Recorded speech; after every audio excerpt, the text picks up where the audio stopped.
लोकसभा चुनाव के दौरान कई तरह के मुद्दे उठे। विपक्षी दलों ने बीजेपी पर कई आरोप लगाए। कहीं ईडी सीबीआई के दुरुपयोग का आरोप तो कहीं नेताओं के खरीद फरोख्त के आरोप। सबसे ज्यादा सुर्खियों में रहा गुजरात। यहां सूरत सीट पर बीजेपी सांसद मुकेश दलाल को निर्विरोध जीत मिली।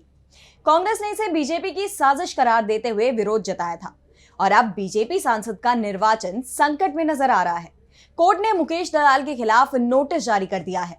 तो क्या है पूरा मामला, देखिए ये। लोकसभा चुनाव के दौर से ही गुजरात की सूरत सीट विवादों से घिरी रही। इस सीट पर बीजेपी सांसद मुकेश दलाल को मिली निर्विरोध जीत पर कांग्रेस लगातार सवाल उठा रही थी और अब गुजरात हाईकोर्ट ने बीजेपी सांसद को समन जारी कर दिया है, जिसके बाद बीजेपी सांसद के निर्वाचन पर संकट मंडराता हुआ नजर आ रहा है। दरअसल मुकेश दलाल की जीत को चुनौती देते हुए कोर्ट में 2 याचिकाएं दाखिल की गई हैं। याचिका में कांग्रेस उम्मीदवार नीलेश कुंभानी का नामांकन खारिज करने के सूरत जिलाधिकारी और निर्वाचन अधिकारी के फैसले को चुनौती दी गई है।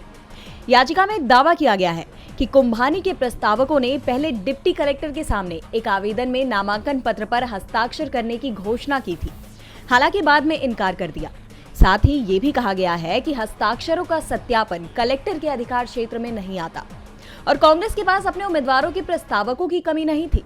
बता दें कि सूरत में कांग्रेस उम्मीदवार नीलेश कुंभानी के नामांकन पर प्रस्तावकों के हस्ताक्षर में विसंगतियों के आधार पर उसे खारिज कर दिया गया था। उसके बाद डमी कैंडिडेट सुरेश पडसाला का नामांकन भी इसी आधार पर खारिज किया गया था और अन्य उम्मीदवारों के नामांकन वापस लेने के बाद बीजेपी उम्मीदवार मुकेश दलाल को निर्विरोध जीत मिल गई थी। उनकी जीत की घोषणा के साथ ही इस सीट पर विवाद शुरू हो गए थे। कांग्रेस ने मामले में बीजेपी समेत चुनाव आयोग पर भी आरोप लगाए थे और गुजरात हाईकोर्ट भी अब मामले में सक्रिय नजर आ रहा है। याचिकाकर्ताओं के वकील ने बताया कि कोर्ट ने मुकेश से 9 अगस्त तक जवाब मांगा है। अब ऐसे में सबसे बड़ा सवाल ये उठता है कि क्या बीजेपी सांसद की सांसदी रद्द हो जाएगी। डीबी लाइव की रिपोर्ट।